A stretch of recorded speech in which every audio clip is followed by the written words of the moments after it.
Hey everyone, and welcome back to my first flight review. My name is Daniel from Why Very Spotter Daniel, and welcome to Vegas.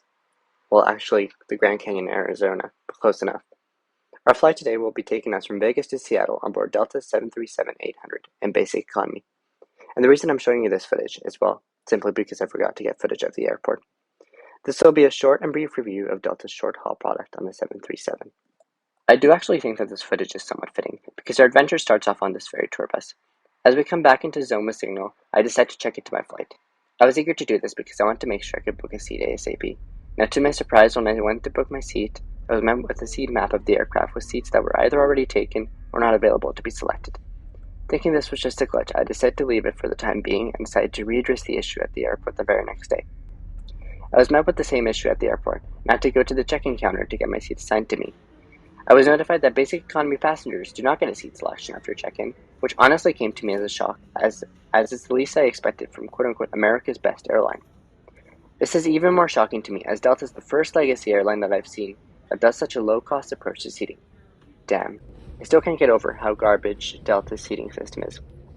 But let's board the aircraft, maybe they can redeem themselves in the in-flight experience. As I got to my seat, I got super lucky, as I was supposed to take the middle seat, and the person who was supposed to sit at the window had sat down in my seat. He was okay with me taking the window seat, so luckily I'll have some takeoff and landing footage. Now, the reason I highlighted that this was a 737 instead of just a short-haul Delta experience is because this 737 wasn't updated. It's a throwback to the early 2000s, which definitely filled me with mixed feelings. I love the throwback vibes, but I definitely feel like the newer screens could have benefited the experience a lot more. Now, before I move on, I want to shout out Delta for having the cleanest cabin I've ever seen. Almost everything was spotless. There wasn't even a runaway crumbs hidden between the seats and the wall. Damn, that's impressive. I hope that Delta's updated cabin has better legroom than this because this was tiny. As someone under 6 feet, I felt quite cramped in here. Honestly, Spirit had better legroom than Delta. And as we wait for a pushback, I started hailing, which made me question if the world was ending because, well, we're in the middle of a desert. The hail surely turned into snow, which honestly blew me away even more, and the captain announced we'd be needing a de-ice truck. I've never experienced de-icing before, and I found it quite comical that I'd be experiencing the first time de-icing in the middle of a desert. I spent the next bit of time joking around with friends about this, and how a Delta got de-ice trucks for jokes, and now Delta employees had to learn how to use them on the spot. And I also joked around about how these trucks have been sitting around for many years, and how it's funny that they expect them to work even if they've never been in service. And lo and behold, it didn't work. Damn, it's almost as if I had predicted that. They did a quick check around the aircraft, and being in a desert, obviously the ice had melted by the time I gave up on the de-icing operation. So the pilot decided to fuck it, we ball, and sent us to Seattle. Please pray for us.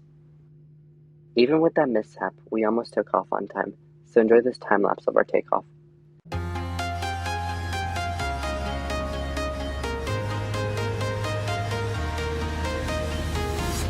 I'm walking alone, the streets are empty.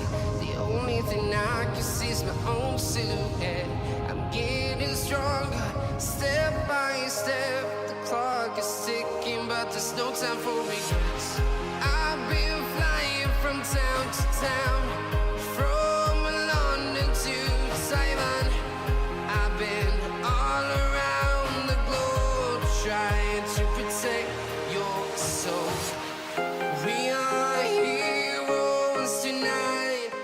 Now that we're up in the air, let's check out the in-flight entertainment system. It is definitely old. It's quite unresponsive, and the movie selection is honestly not great on it.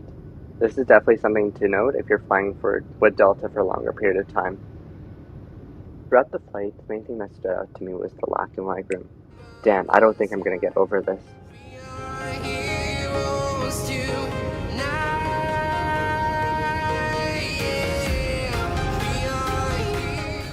I feel like I should have something positive to say about Delta, so I'll compliment their internet service.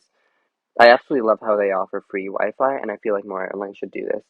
But one thing I do not like about it is how they require you to either sign up for a Delta Points program or be a member of Delta Points, or you have another option of paying $10 for Wi-Fi.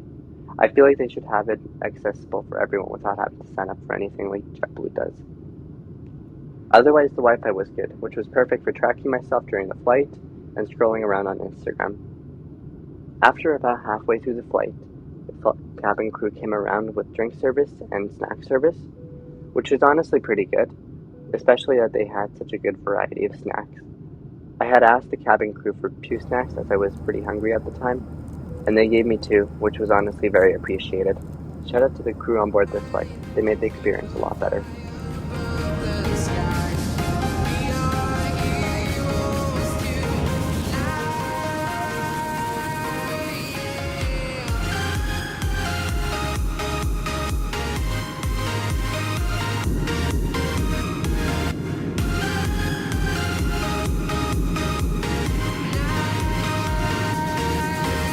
heroes tonight.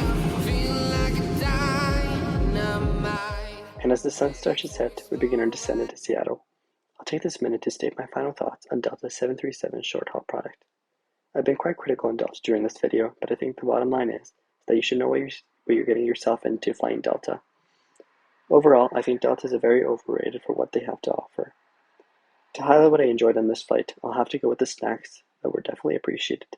The crew was amazing, the aircraft was the cleanest I've ever seen an aircraft be, and the Wi-Fi was also very much appreciated.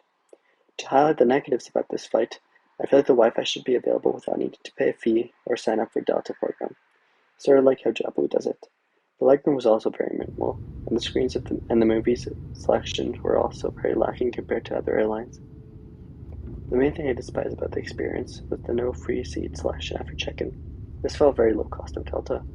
I've always regarded Delta as the Air Canada of the United States, but it just fell short in so many ways of that standard.